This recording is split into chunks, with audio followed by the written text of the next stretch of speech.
Hello, children. Today we will read about fighting against misfortunes.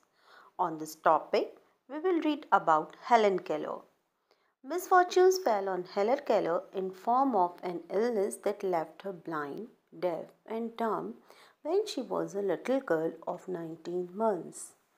मिसफॉर्च्यून्स Helen Keller की life में तब आया जब वो सिर्फ 19 मंथ्स की थी। उसको ऐसी बीमारी हुई जिससे कि वो ब्लाइंड, डेफ और डम्ब हो गई। As she was a little girl, she could not even believe what had happened to her. जैसे कि वो बहुत छोटी बच्ची थी, उसको ये विश्वास ही नहीं हुआ या उसको ऐसा पता ही नहीं चला कि उसके साथ क्या हुआ है। Her parents did not know what to do. उसके पेरेंट्स को भी ये नहीं पता था कि क्या किया जाए अब। दे ग्रू वरीड अबाउट हर एजुकेशन। जैसे जैसे वो बड़ी हो रही थी वो उसकी एजुकेशन के लिए बहुत चिंतित थे। How could a blind, deaf and डम गर्ल लर्न। कैसे एक ब्लाइंड, डेफ और डम लड़की को पढ़ाया जा सकता है। When she was 5 years old, she began to think how she could talk like other people. जब वो 5 साल की हुई तो उसने ये सोचना शुरू किया कि वो कैसे दूसरे लोगों की तरह बात कर सकती है। She could feel things only by touching them. वो सिर्फ चीज़ों को टच करके ही महसूस कर सकती थी। She tried to speak but failed. उसने बोलने की कोशिश की लेकिन वो उसमें फेल हो गई। She felt very bad at her failure to speak and cried in anger. उसे अपने इस फेलियर पे बहुत बुरा लगा और वो गुस्से में बहुत रोने लगी। Then her parents came to know about a clever teacher called Miss Annie Sullivan. तब उसके पेरेंट्स को एक टीचर के बारे में पता चला जिनका नाम था मिस एनी सुलिवान.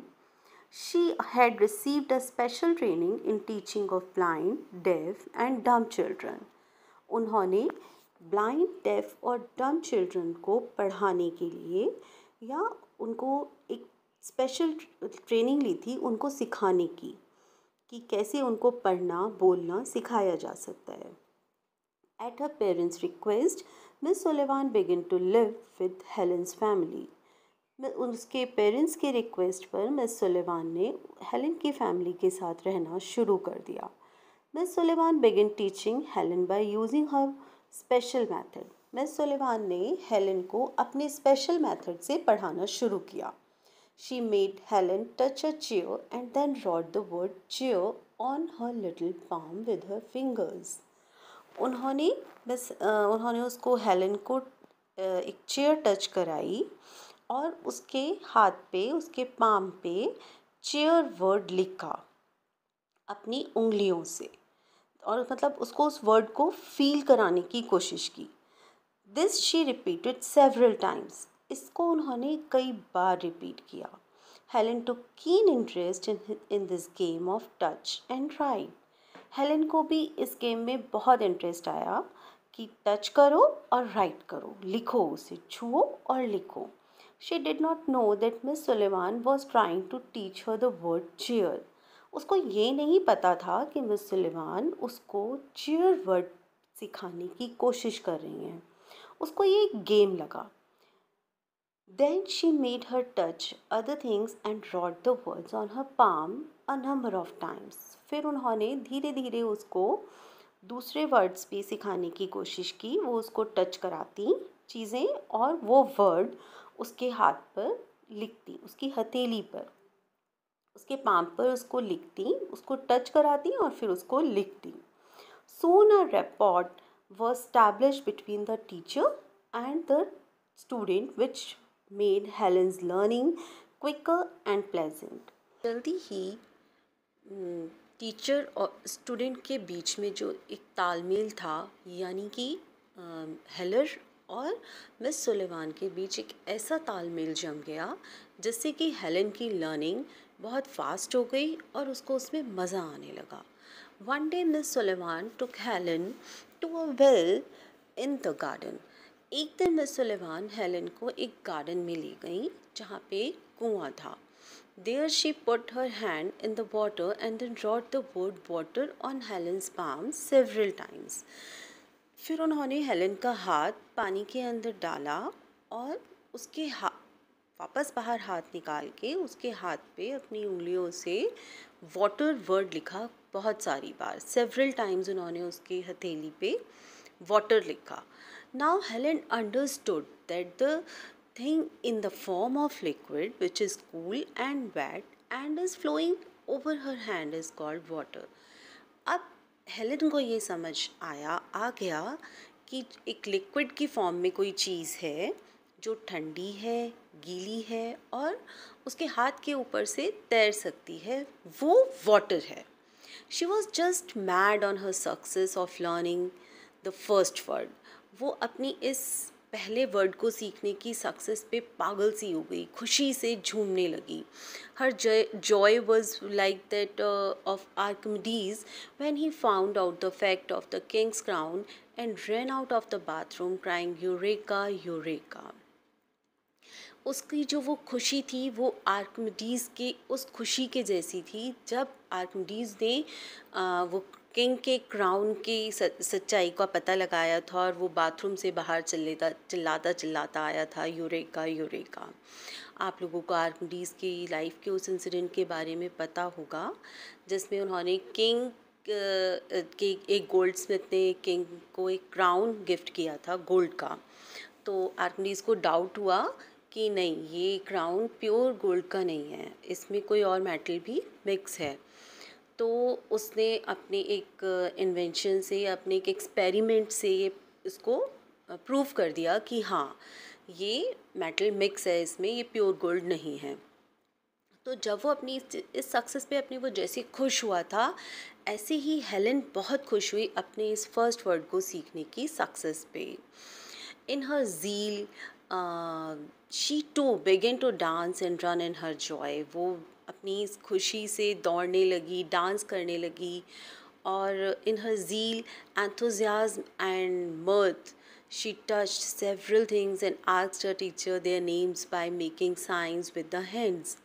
और अपनी उसी खुशी में, अपने उसी जोश में उसने वहाँ पे रखी हुई कई सारी चीज़ों को छुआ और अपनी टीचर से उसका नाम पूछा और कुछ ऐसे science and by making science with the hand, मतलब उसने अपने हाथों से काफ़ी सारे ऐसे साइंस बना के और पूछने की कोशिश की उन चीज़ों का नाम।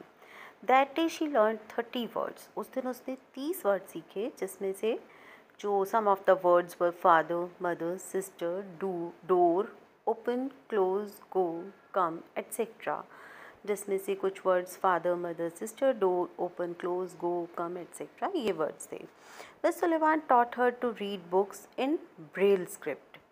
मिस सुलेवान ने उसको पढ़ना सिखाया ब्रेल स्क्रिप्ट में। ब्रेल स्क्रिप्ट एक ब्लाइंड्स के लिए लैंग्वेज होती है। She even learn to write in Braille notebook with a special pen used by the blind. She even learn to write, उन्होंने उसको लिखना भी सिखाया ब्रेल नोटबुक में विद अ स्पेशल पेन। एक स्पेशल पेन के साथ ब्लाइंड लोगों को एक ब्रेल नोटबुक पे लिखना सिखाया जाता है, उसी से उन्होंने उसको लिखना भी सिखाया। At the age of 9 she learn to speak in deaf and dumb language. अपनी 9 ईयर्स की एज में उसने डेफ एंड डम्ब लैंग्वेज से बोलना सीखा। One day Helen wrote in Miss Sullivan's hand, how do blind girl learn to talk. एक दिन Miss Sullivan ने उसके हाथ पे Helen wrote in Miss Sullivan's hand, एक दिन हेलन ने मिस सुलेवान के हाथ पे लिखा how do blind girl learn to talk, कि किस तरह से एक ब्लाइंड लड़की बोल सकती है, बोलना सीख सकती है। Please teach me to talk, please आप मुझे बोलना सिखाइए। And she taught her to talk, और उन्होंने उसको बोलना सिखाया। Miss Sullivan made Helen touch her lips when Miss Sullivan spoke a word. Miss Sullivan उससे अपने लिप्स टच कराती थी जब वो कोई वर्ड बोलती थी। By repetition to this process Helen tried to move her mouth and lips just like Miss Sullivan moved. इस प्रोसेस को बार बार रिपीट करने से हेलन ने सीखा to move her mouth and lips just like Miss Sullivan moved. अपने मुंह को इस तरह से मूव करना, अपने लिप्स को, जैसे कि मिस सुलेवान करती थी। Gradually she learn to talk by moving her mouth and lips, और धीरे धीरे उसने अपने माउथ और लिप्स को मूव करके बात करना भी सीख लिया। You will be surprised to know that when Helen was 16, she could communicate in 5 languages. आपको ये जानकर बहुत आश्चर्य होगा कि जब हेलन 16 ईयर्स की थी तब उन्होंने 5 लैंग्वेजेस में कम्युनिकेट करना सीख लिया था। She studied in a college. Helen wrote her autobiography called The Story of My Life. Helen ने अपनी एक ऑटोबायोग्राफी भी लिखी जिसका नाम था the story of my life. We must face sorrows and misfortunes boldly as they are a part of life. तो इस तरह से इस स्टोरी से हम बच्चों हम लोग ये सीखते हैं, ये स्टोरी हमें ये लेसन देती है कि हमें अपने मिसफॉर्च्यून्स को, अपने सॉरोज़ को लाइफ में एक लेसन की तरह लेना चाहिए और अपनी लाइफ का एक पार्ट समझते हुए उन्हें बोल्डली फेस करना चाहिए।